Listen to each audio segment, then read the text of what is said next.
بسم اللہ الرحمن الرحیم. واو اور لا نا. تأکلو تم کھاؤ، اموالا مال، کم اپنے، بینا درمیان، کم تمہارے،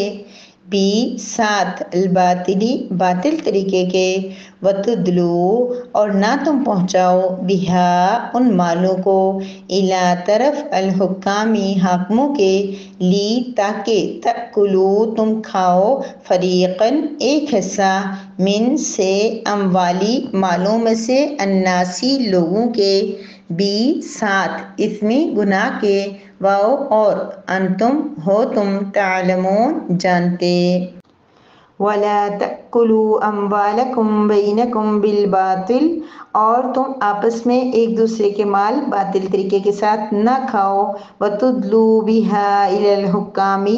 اور نہ تم ان مالوں کو حکام تک پہنچاؤ، اس لیے لِتَأْكُلُوا فَرِيقًا مِّنْ أَمْوَالِ النَّاسِ تاکہ تم لوگوں کے مالوں میں سے ایک حصہ کھا لو، بالإثم گناہ کے ساتھ، وَأَنْتُمْ تَعْلَمُونَ حالانکہ تم اس بات کو جانتے بھی ہو.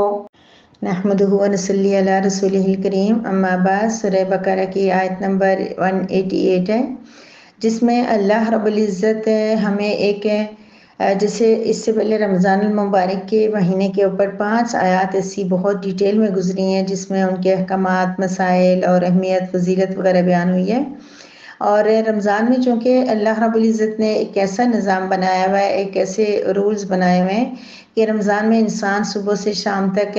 حلال چیزوں کو بھی اللہ کی رضا کے لیے چھوڑ دیتا ہے. اس کے فوراً بعد یہ آیت مبارکہ آنے کا ایک مقصد یہ بھی ہے کہ اللہ رب العزت فرما رہے کہ تم نے اللہ کی رضا کے لیے رمضان المبارک کے مقدس مہینے میں تم نے کیا کیا، حلال چیزوں کو کھانا چھوڑ دیا. تو اب وہ چیزیں جو حرام ہیں اور ہمیشہ کے لیے ہیں، نہ رمضان، نہ صبح، نہ شام، نہ دن، نہ رات، ہمیشہ کے لیے وہ حرام ہیں، تم نے ان سے بچنا ہے. ان میں سے ایک چیز یہاں پر کیا ہے، حرام مال کمانا. آپ بھی جانتی ہیں، میں بھی جانتی ہوں کہ حرام مال کمانے کی بہت زیادہ مذمت فرمائی گئی ہے. نبی کریم صلی اللہ علیہ وسلم سے ایک صحابی رسول نے پوچھا کہ میں کیا کروں کہ میری دعائیں قبول ہو جائیں، میں مستجاب الدعوات ہو جاؤں. تو اللہ تبارک نبی کریم صلی اللہ علیہ وسلم نے فرمایا کہ آپ حرام سے بچ جاؤ. وہ شخص جو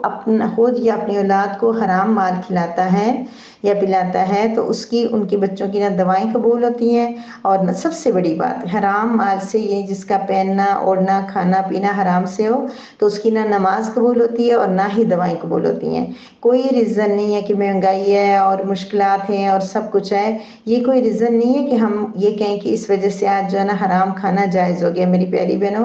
آج ہم کھا بھی لیں گے، ہمیں وقتی بھوک بھی ہوگی، بالکل کوئی چیز، کوئی آمدنی، کوئی ذریعہ نہ ہو، تو پھر انسان کہے کہ چلے میں حرام کھا لیتا ہوں، تو نہیں، پھر کیا ہوگا، یہ عارضی دنیا، اس میں ہمیں کھانا مل جائے گا، پینا مل جائے گا، ہم حرام ذریعے سے گھر بنا لیں گے، چیزیں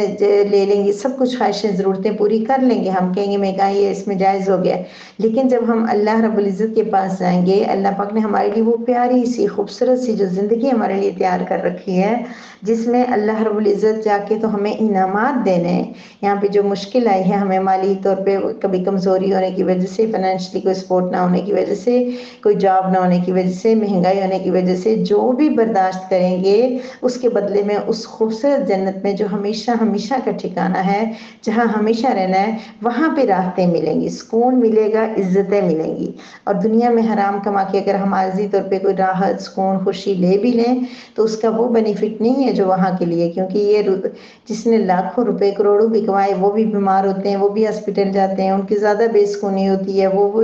خالی ہاتھ قبر میں جاتے ہیں. تو ایک کام کرنا ہے میری پیاری بہنوں، ہم نے کوشش کرنی ہے جہاں تک ہمارے ہاتھ میں ہو، جہاں تک ہمارے ہاتھ میں ہو، اگر ہمارے ہسبینڈ ہیں، ہمارے والدین ہیں، ہمارے جو ہے سسرال والے ہیں، اس طرح ان کے لیے بھی ہم کوشش کریں، لیکن کوشش ہی کریں. جھگڑا لڑائی اور اس طرح نہیں، جو چیز ہم ٹھیک نہیں کر سکتے اس میں ہم کچھ نہیں کر سکتے، تو پھر اس کو زیادہ زیادہ بتا دینا کافی ہوگا. لیکن ہم جہاں تک ہو سکے منع کریں، بتائیں، اصلاح کرنے کی کوشش کریں. اگر نہیں ہو رہی تو ہم اپنے آپ کو بچا دیں. اگر ہم خود بھی تو حرام مال کے لیے اتنی کیئر نہیں کرتے نا. حرام جو ہے وہ جو اس آیت مبارکہ کے اندر مذکور صورت ہے، صرف وہی نہیں ہے. حرام یہ بھی ہے کہ آپ کو ایک جاب ملی ہے، آپ کو ایک روزگار کا ذریعہ ملا ہے، اس میں آپ کیا کریں، آپ اس میں اس کی ڈیوٹی پوری نہ دیں. آپ ٹیچر ہیں، آپ نے جو پڑھانا ہے آپ اس کلاس کے دوران موبائل یوز کریں، آپ اس کو نہیں پڑھائیں، ان کی کوشش نہ کریں، محنت نہ کریں، وقت پورا نہ دیں کبھی کسی بہانے سے، کبھی جب تک کوئی بالکل لیگل چیز نہ ہو، بیماری ایسی نہ ہو کہ جس میں بندے کے لیے برداشت ہی نہیں ہے، بندہ کے لیے پاسبل نہیں ہے کلاس لینا، تب بندہ اسکول کو، مدرسے کو اور آن لائن کو ہر طرح سے بھی جہاں بھی ٹیچنگ کر رہا ہے اس کو چھوڑے، یا آفس کی جاب بھی ہے، کوئی بھی چیز اگر ہم جھوٹ بول کے چھٹی کریں گے، ہماری طبیعت نہیں خراب، ہم بیماری کا کہہ دیں گے، ہاں ایسا ہو سکتا ہے کہ کبھی ہماری کوئی مجبوری ایسی ہے کہ وہ بالکل بتانے لائق نہیں ہے، لیکن ہمارے لیے پاسبل نہیں ہے کلاس لینا، پاسبل نہیں ہے، ہم نے اپنی کوشش، تو پھر یہ کہ اس میں بھی جھوٹ تو نہیں بولنا چاہیے، لیکن یہ کہ پھر وہ چھٹی جو کرنے کا حرام کا کنسپٹ ہے نا وہ نہیں ہوگا کہ ہماری مجبوری ایسی تھی کہ ہم نہیں کر سکتے تھے تو ہم نے بیماری کہہ دی ہے کچھ، لیکن یہ ہے کہ بغیر کسی بڑی ریزن کے، ایسی ریزن کے جو ہماری معقول ہو، جیسے اسکول وغیرہ میں ہوتا ہے کہ اتنی چھٹیاں آپ کے لیے ہیں تو اس میں ہم چاہیں کہ ہمارا جو ہے نا نہیں پاسبل، ہمارے لیے کوئی پرابلم ہوگی ہم چھٹی لے لیں سب کچھ، لیکن ہم کچھ بھی نہیں ہے، کوئی پرابلم نہیں ہے، کچھ نہیں ہے، چھٹیاں بھی نہیں ہے، جس سے نارمل جو اپنی جابز ہوتی ہیں وغیرہ ان میں چھٹی نہیں ہوتی، لیکن ہم کہیں کہ ہماری طبیعت خراب ہے، آج سگنل نہیں ہے، آج ایسا ہے ایسا ہے، ایسا کچھ بھی کہہ کے ہم چھٹی کریں گے تو میری پیاری بہنوں وہ جو ہماری پے آئے گی وہ ہمارے لیے حلال نہیں ہوگی، وہ ہمارے لیے حلال نہیں ہوگی، ہم نے بچنا اس سے، ہم اپنی استطاعت کے مطابق، ہم لوگ کیا کرتے ہیں ہر چیز میں یہ کہتے ہیں کہ میاں کر رہے ہیں، حکومت کر رہی ہے، گورنمنٹ کر رہی ہے، دوسرا کر رہا ہے، تیسرا کر رہا ہے، ہم کیا کر سکتے ہیں؟ ہم یہ کر سکتے ہیں کہ ہم یہ کوشش کریں کہ ہماری وجہ سے ہمارے بچے حرام نہ کھائیں، ہم اپنے بچوں کو حرام نہ کھلائیں،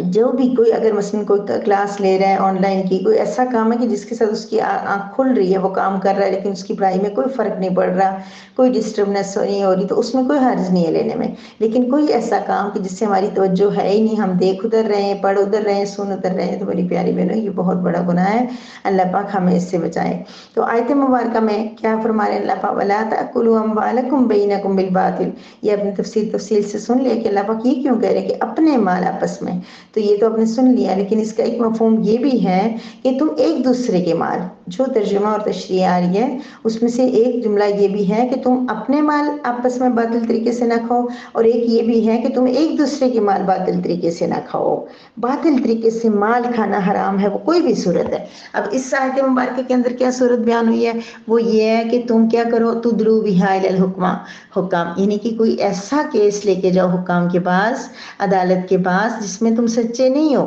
تم جھوٹے ہو، تم جانتے ہو، انتم تعلمون، تم جانتے ہو اچھی طرح کہ یہ جو بات تم کر رہے ہو یہاں پہ تمہارا کوئی حق نہیں بنتا، یہ تمہارے لیے جائز نہیں ہے، لیکن پھر تم کسی یتیم کے ساتھ تمہارا مقابلہ ہو جاتا ہے، تم کہتے ہو یہ میری پراپرٹی ہے، اور پھر تم مقدمہ لے جاتے ہو، پھر رشوت دے کے اور ان کو راضی کر کے اور ان کو خوش کر کے تم مقدمہ جیت کے آ جاتے ہو، اور اس یتیم کا، اس غریب کا، یا امیر ترین بندہ بھی ہے، کسی دوسرے کا مال کھانے کے لیے آپ حرام طریقے سے اس کو وہ اپنے نام کروا لیتے ہو، حکام کو پیسے دے کے، رشوت دے کے، تو اس کی یہاں پہ بہت زیادہ مذمت بیان فرمائی ہے، اس لیے تم گورنمنٹ کے پاس لے کے جاؤ کہ تم اس میں سے ایک حصہ لوگوں کے مالوں میں سے کھا لو، یعنی کہ مال کھانے کے لیے اپنا مقدمہ، جھوٹا مقدمہ نہ لے کے جاؤ۔ نبی کریم صلی اللہ علیہ وسلم نے صحابہ کرام کو تاکید کی ہوئی تھی کہ کبھی میں انسان ہوں، تو ایسا ہو سکتا ہے کہ میرے پاس ایسا مقدمہ لے کے آؤ کہ جس میں جو مدعی ہے، جو دعویٰ کر رہا ہے، وہ اتنا چاپلوس ہو، اتنا بولنے والا ہو کہ وہ مجھے قائل کر لے اس بات پہ کہ وہ سچا ہے، اور میں اس کے حق میں فیصلہ کر دوں، تو میں تو فیصلہ کر دوں گا، کیونکہ حاکم کا وہ تو غیب نہیں جان رہے ہوتے، وہ تو حالات کے مطابق، جو دیکھنے والے، بتانے والے جس طرح بتاتے ہیں اس کے مطابق فیصلہ کرتے ہیں، لیکن فرمایا نبی کریم صلی اللہ علیہ وسلم نے کہ تم اپنے پیٹ میں آگ بھر رہے ہوگے، یعنی کہ تم جہنم کی آگ اپنے اندر بھر رہے ہوگے، کیونکہ تم نے جان بوجھ کے، وانتم تعلمون، اللہ پاک نے اسی لیے فرمایا کہ تمہیں پتہ بھی ہے، کبھی ایسا بھی ہو سکتا ہے کہ ہمیں نہ پتا ہو، ایسا ہوتا تو نہیں ہے، لیکن پھر بھی اللہ پاک نے الگ تخصیص کر دی کہ اگر تمہیں نہیں پتا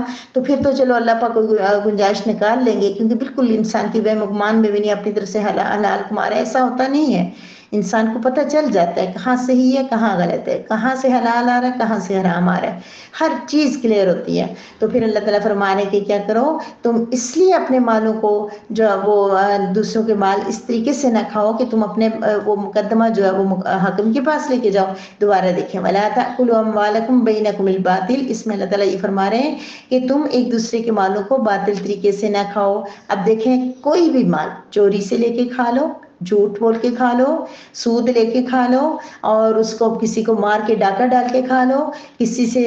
کوئی فراڈ کر کے لے کے کھا لو، یا کسی کی فیس اور کسی کی پے اور کسی کا کچھ لے کے کھا لو اور اس کا حق ادا نہ کرو، اور یعنی اپنی استطاعت کے مطابق، پھر دوبارہ کہہ رہی ہوں کہ اپنی طرف سے جتنا ہو سکے، وَتُدْلُوا بِهَا إِلَى الْحُكَّامِ، یہ خاص وقت کے لیے بات ہے کہ اگر کوئی مقدمہ کر کے کسی پہ کوئی دعویٰ کر دیتا ہے کہ یہ زمین میری ہے، اس کی نہیں ہے، حالانکہ وہ جانتا ہے کہ وہ اس کی نہیں ہے، پھر وہاں پہ جا کے رشوتیں بھی دیتا ہے، وہاں پہ اچھی بول چال کر لیتا ہے، تو پھر یہ ہے کہ کیا ہوا، اس کو کچھ بھی نہیں آتا۔ ایک مرتبہ میرے نانا ابو کو اللہ تعالیٰ جنت میں جگہ دے،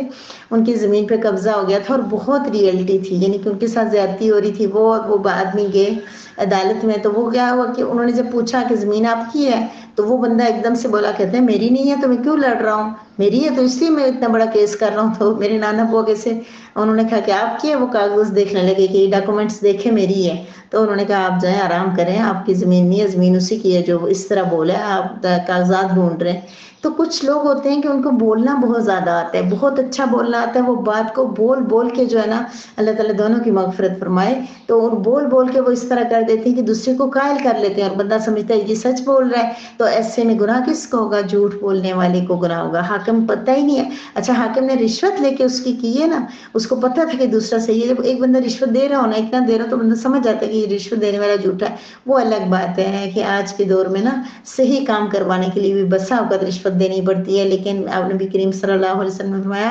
الراشی والمرتشی کلاہما فی النار، رشوت لینے اور دینے والا دونوں جہنمی ہیں۔ کبھی ایسی صورت بن جائے کہ بالکل ریئلٹی سب کچھ، لیکن وہ اگلے وہ کام نہ کریں اور ہمارا حق اور سب کچھ، تب تو شاید کوئی علماء اس کی گنجائش نکالتے ہوں، لیکن یہ کہ ناجائز کام رشوت دے کے کروا دینا تو یہ بہت بڑا گناہ ہے۔ تو اللہ تعالیٰ فرما رہے کہ اس سے تم نے بچنا ہے، ایسا نہیں کرنا، حرام سے بچنا ہے، حرام کھانا کمانا، یہ ساری چیزیں اور بہت ساری آیات میں پڑھیں گے کہ ان کے کیا نقصان ہیں۔ یہاں پر مختصراً اللہ پاک نے ہمیں بتا دیا کہ لوگوں کو عدالت والوں کو اور ججوں کو اور وکیلوں کو پیسے دے کے، مال دے کے لوگوں کے مالوں میں سے حصہ مت کھاؤ۔ کسی کا ایک اور چھوٹا سا واقعہ مجھے یاد آ گیا، کسی خاتون، بوڑھی خاتون نے سنایا تھا، پتہ نہیں سچ ہے یا نہیں ہے، کہتی ہیں دو آدمیوں کا مقدمہ ہو گیا، آپس میں لڑائی ہو گئی زمین کے اوپر، بہت زیادہ لڑائی ہوئی، تو آخر انہوں نے کہا کہ ایک نیک بندے کے پاس چلتے ہیں تو وہ اس سے فیصلہ کرواتے ہیں۔ وہاں گئے تو وہ بندہ جو ہے وہ ایک پانی کا جو مٹکا وغیرہ لے کے، کہیں سے پانی جا رہا تھا اور گیلا تھا اس کا مٹکا، تو وہ بیٹھ گیا